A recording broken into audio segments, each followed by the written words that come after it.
Bharatiya Janata party Lok Sabha ఎన్నికల ప్రచారంలో భాగంగా మంగళవారం జగిత్యాల పట్టణంలోని స్థానిక 37వ వార్డులో ఇంటింటికి బీజేపీ ప్రచారం నిర్వహించి కమలం పువ్వుకు గుర్తుకు ఓటేసి నిజామాబాద్ ఎంపీ అభ్యర్థి ధర్మపురి అరవింద్ను భారీ మెజార్టీతో గెలిపించాలని అభ్యర్థించారు బీజేపీ రాష్ట్ర కార్యవర్గ సభ్యురాలు జగిత్యాల నియోజకవర్గ ఇన్ఛార్జ్ డాక్టర్ భోగశ్రావణి. అనంతరం భోగశ్రావణి మాట్లాడుతూ కాంగ్రెస్ పార్టీ ఎన్నికలు రాగానే ఆల్ ఫ్రీ అని చెప్తారని, అసెంబ్లీ ఎన్నికలు అప్పుడు చెప్పిన 6 గ్యారెంటీల సంగతి ఏమైందని ఆమె సూటిగా ప్రశ్నించారు. జీవన్ రెడ్డి అంకుల్ పెళ్లి కానుకగా ఆడపిల్లకి ఇస్తారన్న తులం బంగారం గురించి ఇప్పుడు ఏం మాట్లాడతారని అన్నారు. రైతు పక్షపాతిని మీరు స్వయంగా ప్రమోట్ చేసుకుంటున్నారు కదా, రైతులకు ఇస్తానన్న 500 రూపాయల బోనస్ అన్నారు, దానికి ఏం సమాధానం చెప్తారని ఆమె ప్రశ్నించింది.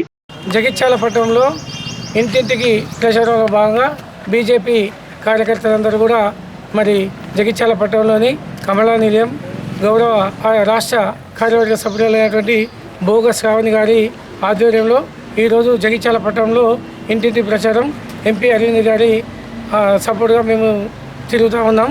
మరి జగిత్యాల పట్టణంలో కూడా ఉన్నటువంటి 86 బూతుల్లో కూడా ప్రతి బూతులో కూడా ఈరోజు కార్యకర్తలందరూ కూడా ప్రచారాన్ని స్టార్ట్ చేయడం జరుగుతుంది. మరి గౌరవనీయులు దేశ ప్రధానమైనటువంటి ప్రధాని మోడీ గారు చేసేటువంటి సంస్కరణలు మరి కార్యక్రమాలన్నీ కూడా ప్రజలకు వివరిస్తూ మరి గౌరవనీయులు ఎంపీ అరవింద్ గారి ఆ గెలుపులో భాగంగా మేము అందరం కూడా ముందుకు వస్తామని ఈ కార్యక్రమంలో పాల్గొన్నటువంటి బీజేపీ కుటుంబ సభ్యులందరూ కూడా నా యొక్క హృదయపూర్వక నమస్కారాలు తెలియజేస్తున్నాను. జై హింద్, జై భారత్, జై శ్రీరామ్. ఈ రోజున రాష్ట్రం అంతా కూడా ప్రతి బూత్ వైజ్ గా ఇంటింటికి బీజేపీ పేరుతో గౌరవనీయులు ప్రధానమంత్రి వర్యులు నరేంద్ర మోదీ గారు అమలు చేస్తున్నటువంటి సంక్షేమ అభివృద్ధి పథకాలని, అదే విధంగా సంకల్ప పత్ర పేరుతో మోదీ గారు రిలీజ్ చేసినటువంటి మోదీ గారి గ్యారంటీ హామీలను ప్రతి ఇంటింటికి చేరవేసే విధంగా ఇంటింటికి బీజేపీ అనే పేరుతోని ఇంటింటి ప్రచారం నిర్వహించడం జరుగుతూ ఉంది. ఈ రోజున ప్రారంభించడం జరుగుతూ ఉంది. అదేవిధంగా రాష్ట్ర శాఖ పిలుపు మేరకు జగిత్యాల పట్టణంలోని 167, 168 బూతులలో ఈ రోజున ఇంటింటి ప్రచారం ప్రారంభించడం జరుగుతూ ఉంది. కార్యక్రమంలో పాల్గొంటున్నటువంటి గౌరవ పట్టణ అధ్యక్షులు రంగు గోపాల్ గారికి, కార్యదర్శి గారు ఆముదరాజు గారికి, అదేవిధంగా ఈ కార్యక్రమంలో పాల్గొంటున్నటువంటి మా మహిళా సోదరిమణులందరూ కూడా ఉన్నారు. టౌన్ మహిళా మోర్చా టీం అంటేనే మంచి టీం, వాళ్ళందరూ కూడా ఉండడం జరిగింది. అదేవిధంగా బీజేపీ అంటేనే ఒక కుటుంబం, మా కుటుంబ సభ్యులందరూ కార్యకర్తలందరూ కూడా రావడం జరిగింది. వారందరికీ మీడియా సోదరులకు కూడా హృదయపూర్వక నమస్సుమాంజలు తెలియజేస్తా ఉన్నాను. ఈ రోజున ఒక పార్టీ స్కామ్లు చేసుకుంటూ ముందుకెళ్లే పార్టీ, ఆ పార్టీ ఏం చేస్తారు మీరు అంటే ఆల్ ఫ్రీ అని చెప్తుంది. అటు ఎమ్మెల్యే ఎలక్షన్లు కానీ ఇటు లోక్సభ ఎలక్షన్లు కానీ అన్నీ ఫ్రీ అని చెప్తుంది. 6 గ్యారంటీలు అని చెప్తుంది. మరి 6 గ్యారంటీలు ఎక్కడ కనిపించినాయి?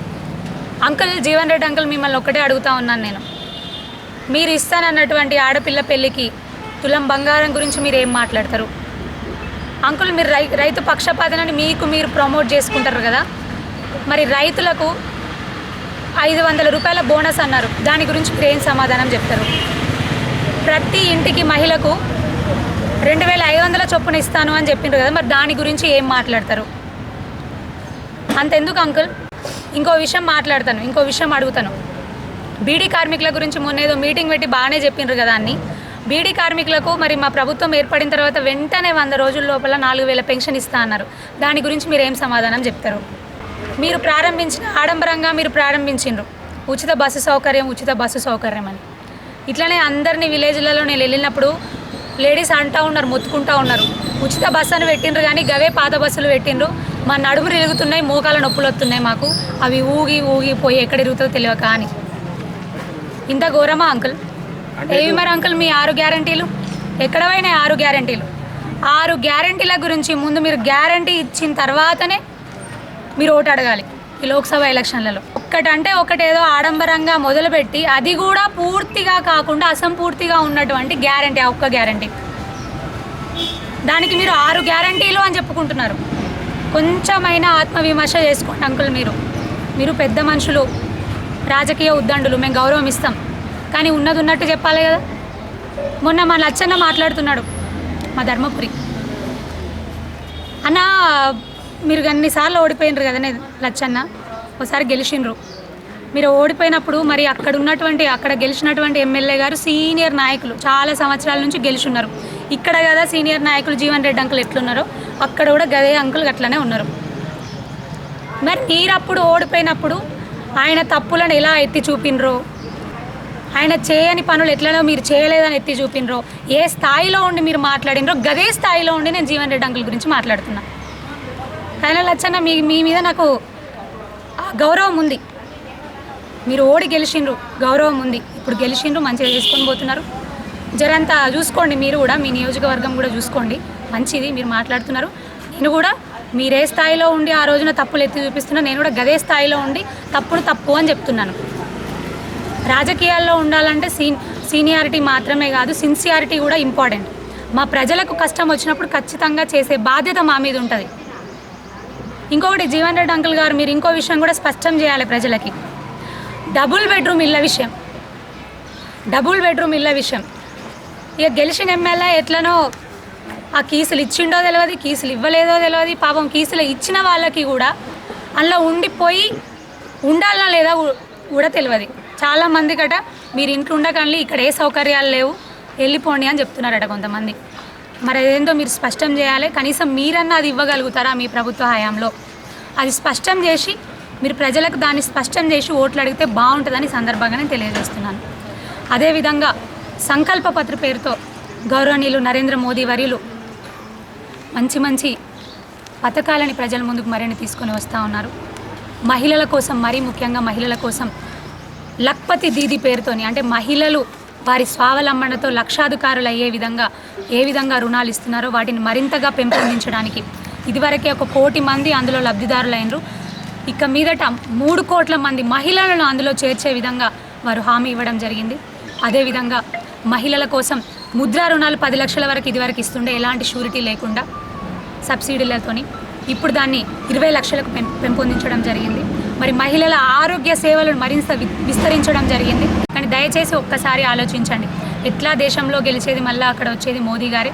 ఇక్కడ కూడా మోదీ గారి బలపరిచిన అభ్యర్థి అయినటువంటి ధర్మపురి అరవింద్ అన్న గారిని గెలిపిస్తే ఈ ప్రధానమంత్రిని సపోర్ట్ చేస్తూ వారు ప్రధానమంత్రి గారి ఆశీర్వాదాలతో కేంద్ర మంత్రి అయ్యే అవకాశం ఉంది. కాబట్టి దయచేసి మీరందరూ కూడా ఆలోచించి మీ విలువైన ఓటుని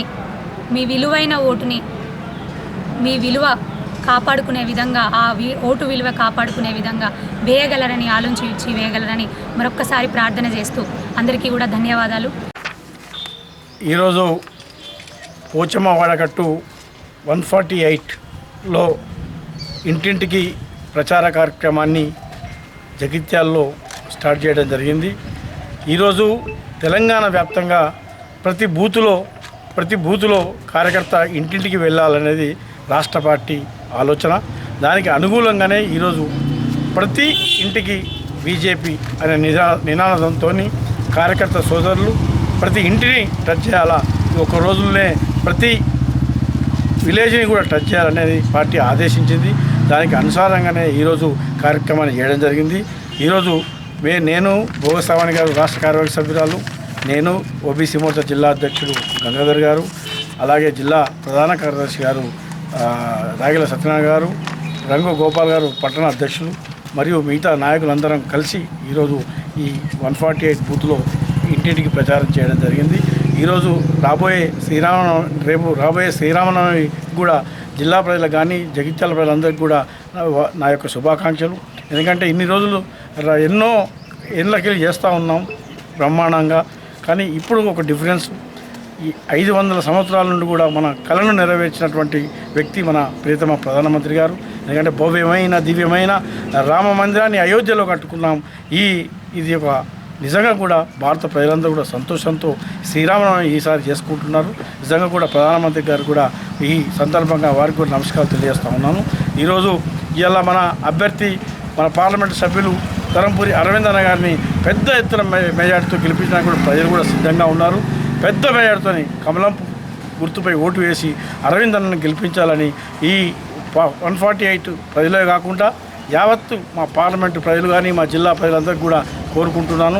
ఎందుకంటే అఖండమైన మెజార్టీతో రాబోయే 400 సీట్లలో అపికి బార్ 400 పార్ అనే దాంట్లో ఈ నిజామాబాద్ పార్లమెంటు సభ్యులు అరవింద్ అన్న గారు ఉండాలనే ఆకాంక్షతో కార్యకర్త సోదరులు కూడా ఇంటింటికి ప్రచారం కష్టపడి పనిచేస్తూ ఉన్నారు. కార్యకర్త సోదరులకు కూడా మనస్ఫూర్తిగా ధన్యవాదాలు తెలియజేస్తున్నాను. ప్రెస్ మిత్రులకు కూడా నమస్కారాలు. జై హింద్, జై భారత్, భారత్ మాతాకి జై, భారత్ మాతాకి అరవింద్.